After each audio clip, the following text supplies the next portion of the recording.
Bonsoir à tous, je suis hyper contente de vous retrouver aujourd'hui dans cette nouvelle vidéo où je vais vous parler des livres que j'ai lus en mars et en avril. Ça fait un moment que vous n'avez pas vu d'update lecture parce que au mois de mars je n'ai lu qu'un livre, mais ce n'est pas grave, je vais vous expliquer tout ça. Donc début mars j'ai commencé Twilight et vraiment je crois que j'ai mis 3 semaines dessus et j'en suis toujours là à la page 313. Et franchement, c'est chiant, il se passe rien, c'est tout le temps la même chose. Et l'écriture et tout, c'est...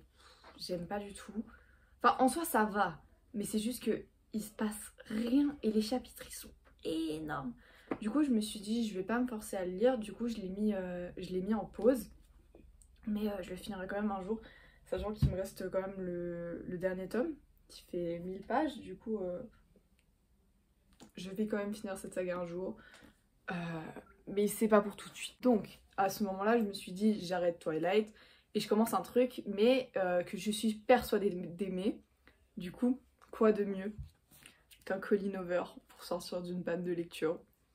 Donc j'ai lu Layla. Donc Layla, ça raconte l'histoire de Layla et Liz qui se sont rencontrés au mariage de la sœur de Layla. Et ils vont s'en suivre une relation hyper passionnelle, etc. Et évidemment, ça ne dure pas, puisque un événement vient totalement chambouler leur bonheur.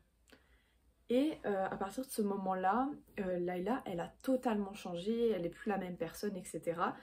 Et du coup, ils vont retourner dans l'endroit où ils se sont rencontrés. Et voilà, donc je vais m'arrêter là dans le résumé. Donc j'avais aucune idée de quoi ça parlait, je ne m'attendais absolument pas à ça, parce que ça commence si bien et si mal, et au début en fait j'étais hyper mitigée, j'étais là, ouais d'accord c'est un peu bizarre, enfin je sais pas comment expliquer, mais ouais j'ai trouvé ça hyper tiré par les cheveux par moments, mais même si parfois ça paraît tiré par les cheveux, bah en fait au final tout s'emboîte et tout arrive à une conclusion qui a du sens. Même si genre les événements ils n'ont pas forcément de sens individuellement, bah, par rapport à la fin et au dénouement de l'histoire, ça a du sens. Je pense que c'est pas le meilleur Colleen Hoover, mais là elle a exploré quelque chose qu'elle ne connaît pas forcément énormément, genre ce genre. Mais franchement, j'ai quand même kiffé, j'ai quand même lâché ma larme parce que j'avais trop peur à la fin. Et voilà, c'est Colleen Hoover. Lisez, lisez. Voilà. Bon, ça fait un moment que je l'ai lu, du coup, puisque je l'ai lu fin mars. Du coup, j'ai pas énormément de souvenirs non plus. Donc, c'est pas une lecture qui m'a marquée. Mais sur le moment, j'étais grave à fond. Mais outre l'amour et les belles intentions qu'il faut pour s'occuper ainsi d'elle, une convalescence laisse forcément des traces, non seulement sur le malade, mais aussi sur ceux qui l'entourent. Ensuite, j'ai lu Pépite, j'ai lu King of Scars de Leigh Bardugo. Du coup, c'est la suite entre guillemets de Six of Crows et de Grisha. Donc pour pouvoir le lire, il faut avoir lu Grisha et Six of Crows pour comprendre toutes les références, etc. Mais honnêtement, je sais pas parce que perso, je ne me souviens absolument pas de Grisha. Genre vraiment, j'ai genre 2-3 souvenirs mais hyper vagues. Et j'ai compris quand même. Du coup, je pense que c'est pas un gros inconvénient si vous lisez pas Grisha. Du coup, je vais pas faire de résumé, mais du coup, on va suivre principalement Nikolai, Nina, Zoya, je crois. Bref. Voilà, ça m'a fait hyper plaisir de retrouver ces personnages qui sont justement dans cet univers-là. De retrouver cet univers, la plume de l'autrice, genre incroyable, vraiment, j'avais oublié à quel point c'était bien écrit. J'étais là, waouh! Par contre, je trouve que c'est une histoire, je sais pas, c'est juste moi, mais moi ça me prend du temps à lire ce genre d'histoire, je sais pas forcément pourquoi. Mais au début, j'étais grave à fond, vraiment, je l'ai lu hyper vite. Pas trop ce qui se passait, mais du coup, vers la fin, j'étais plutôt très pressée de le finir, mais à la fois, j'avais pas trop envie de le finir. Mais après, il me reste encore le tome 2, que j'ai envie de lire, mais que j'ai pas envie de lire, parce que j'ai pas envie de quitter cet univers incroyable. Mais, euh, mais du coup, voilà, je vous le conseille fortement si vous avez aimé Six of Crows, donc je pense que vous l'avez déjà lu.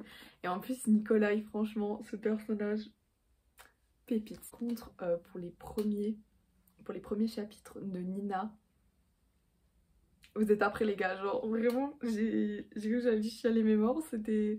J'ai pas pleuré je crois, mais c'était pas loin parce que c'était très émouvant. Ceux qui ont lu Six of Crows, vous me répondrez, sinon vous êtes là, qu'est-ce qu'elle me raconte cette folle, mais... Arrête de te punir parce que tu as un cœur. Tu ne peux pas te protéger de la souffrance. Vivre, c'est faire son deuil. Tu ne te protégeras pas en te fermant au monde. Tu ne fais que te limiter. Ensuite, j'ai lu La Reine sans royaume de Holly Black. Je vais pas trop détailler non plus parce que j'ai fait un vlog sur ma chaîne, allez le voir. Mais pour résumer en soi mon avis du dernier tome de la saga, du coup, Le Peuple de l'air, j'étais un peu déçue. Il se passe des trucs très satisfaisants, ok, mais franchement, la hype, je m'attendais à un truc 10 fois mieux parce que tout le monde était là. Enfin, les premiers avis, c'était vraiment ultra positif, et après, j'ai commencé à avoir des avis un peu mitigés. Du coup, moi, je m'attendais vraiment à un truc de ouf, et pendant toute la première partie, enfin, franchement, c'est chiant. Enfin, c'est pas chiant, mais je trouve hyper lent le début, enfin je m'en tape moi, enfin faut avancer. Après oui, il se passe des trucs très satisfaisants vers la fin, mais il y a un moment où il se passe un truc et j'étais vraiment en mode what the fuck, genre ça n'a aucun sens, ça arrive comme ça se résout comme ça aussi, ça, personne n'en parle, et la fin, elle est belle mais c'est bâclé, et je trouve ça hyper dommage parce que cette saga elle avait vraiment du potentiel, enfin elle a toujours du potentiel, enfin, genre c'est toujours une saga un peu chouchou, mais ouais, bof quoi. Mais lisez quand même, parce que les 2 premiers tomes ils sont incroyables. Il est bien aussi, mais la hype autour de ce livre est un peu trop haute. Ce n'est peut-être pas la pire chose que de vouloir être aimé, quand on ne l'est pas, même quand c'est douloureux. Être humain n'est peut-être pas toujours synonyme de faiblesse. Ensuite, j'ai lu mon premier livre en VO qui est Shatter Me de Tahereh Mafi. Franchement, c'était incroyable. J'ai également fait un vlog sur ma chaîne, du coup je vous l'invite à aller le voir. Du coup je vais redonner mon avis vite fait. Franchement l'écriture elle est hyper simple. Si vous hésitez à commencer la VO, je vous conseille vraiment Shatter Me parce que ouais, l'écriture elle est hyper simple. Et en plus l'histoire elle est bien. Donc bon, quoi de mieux, j'ai envie de dire. Du coup ici on va retrouver l'histoire de Juliette qui est enfermée un peu dans une espèce d'asile parce que quand elle a un super pouvoir, en guillemets, enfin oui c'est un peu un super pouvoir, ou quand elle touche les gens, et ben ils meurent. Fun.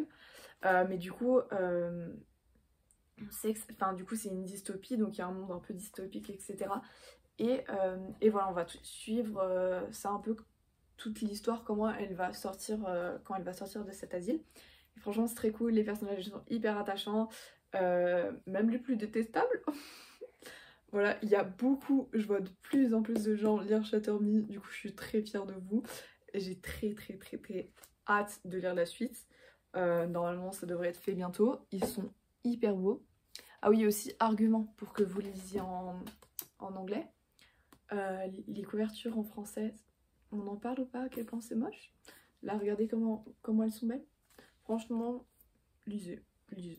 Voilà, c'est tout. C'est trop bien, c'est trop bien.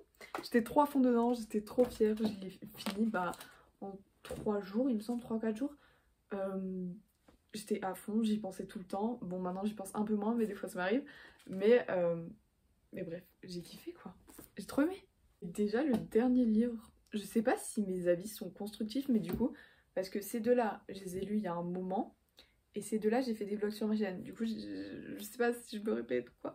Et le dernier livre, il vaut la peine que j'en parle. Il s'agit de La puissance de l'acceptation de Lise Bourbeau.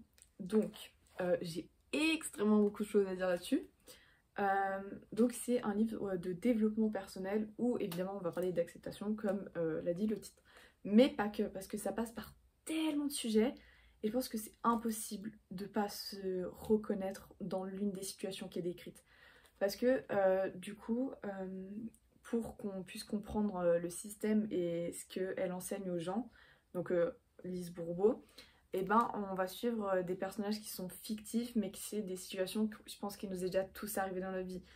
Même si dans certaines situations je vous le souhaite pas. Mais du coup bah en fait c'est comme une séance chez la psy un peu, enfin je sais pas comment expliquer.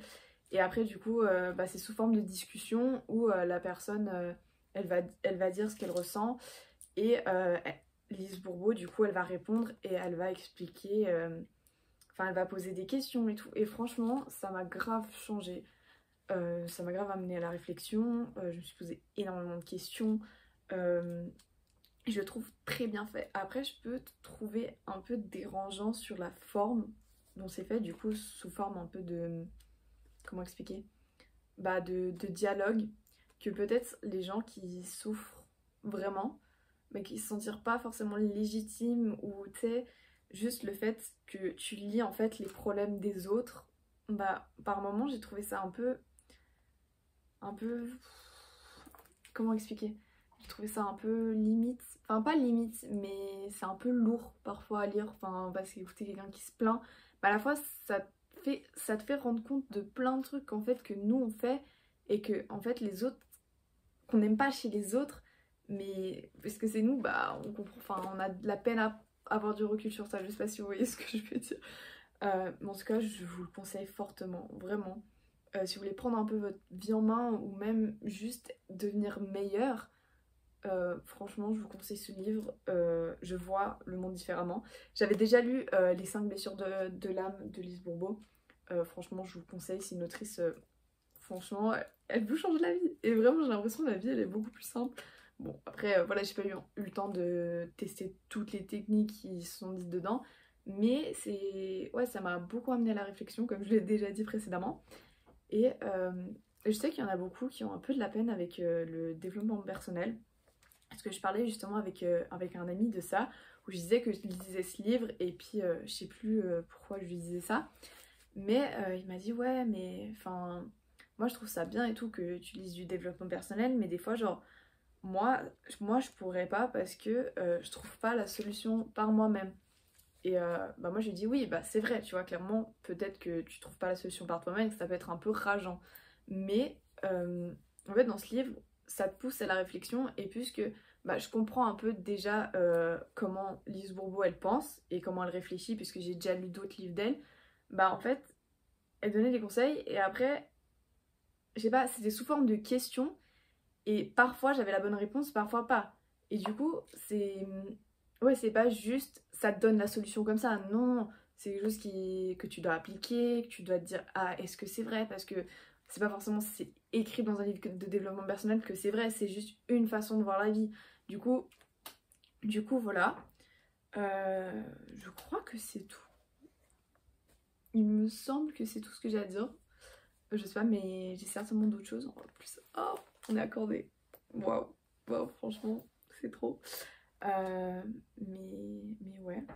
Du coup, je vais juste vous lire les titres des chapitres.